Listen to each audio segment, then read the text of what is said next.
نحمده ونصلي على رسوله الكريم اما بعد بسم اللہ الرحمن الرحیم عن ابی ہریرہ رضی اللہ تعالی عنہ قال قال رسول اللہ صلی اللہ علیہ وسلم احصوا ہلال شعبان لرمضان۔ میرے عزیز دوستو، میرے آج کی اس ویڈیو کا عنوان ہے ماہ شعبان کی فضیلت۔ میں اپنی بات کو آگے بڑھانے سے پہلے آپ حضرات سے مؤدبانہ التماس کرتا ہوں، آپ نے اگر ابھی تک میرے اس چینل کو سبسکرائب نہیں کیا تو جلدی سے میرے اس چینل کو سبسکرائب کریں اور بیل آئیکن پر ضرور کلک کریں تاکہ میرے آنے والی تمام تر نئی ویڈیوز آپ تک جلد سے جلد اور بآسانی پہنچ سکیں۔ میرے عزیز دوستو، میں نے آپ حضرات کے سامنے ایک حدیث مبارکہ تلاوت کی ہے۔ حدیث مبارکہ کا ترجمہ سن لیجئے تاکہ بات سمجھنا آسان ہو جائے۔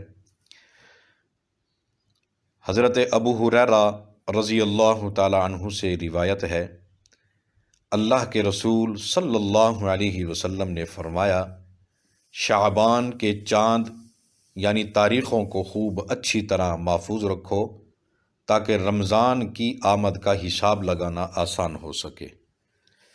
یعنی رمضان کے صحیح حساب کے لیے شعبان کا چاند اور اس کی تاریخوں کو خصوصیت سے یاد رکھا جائے۔ جب شعبان کی آخری تاریخ ہو تو رمضان کا چاند دیکھنے میں پوری کوشش کی جائے۔ اللہ رب العزت نے ہمارے لیے رمضان المبارک کا جو مہینہ ہے بڑا ہی مقدس مہینہ ہے، اور رمضان المبارک کے اس مقدس مہینے کی تیاری کے لیے اللہ پاک نے ہمیں ماہ شعبان عطا فرمایا ہے۔ ایک اور روایت کے اندر ہے جو کہ حضرت انس بن مالک رضی اللہ تعالیٰ عنہ کی روایت ہے۔ حضرت انس بن مالک رضی اللہ تعالیٰ عنہ سے روایت ہے کہ جب رجب کا مہینہ آتا تو اللہ کے رسول صلی اللہ علیہ وسلم یوں دعا مانگا کرتے تھے، اے اللہ ہمارے لیے رجب اور شعبان میں برکتیں عطا فرما اور ہمیں ماہ رمضان تک پہنچا۔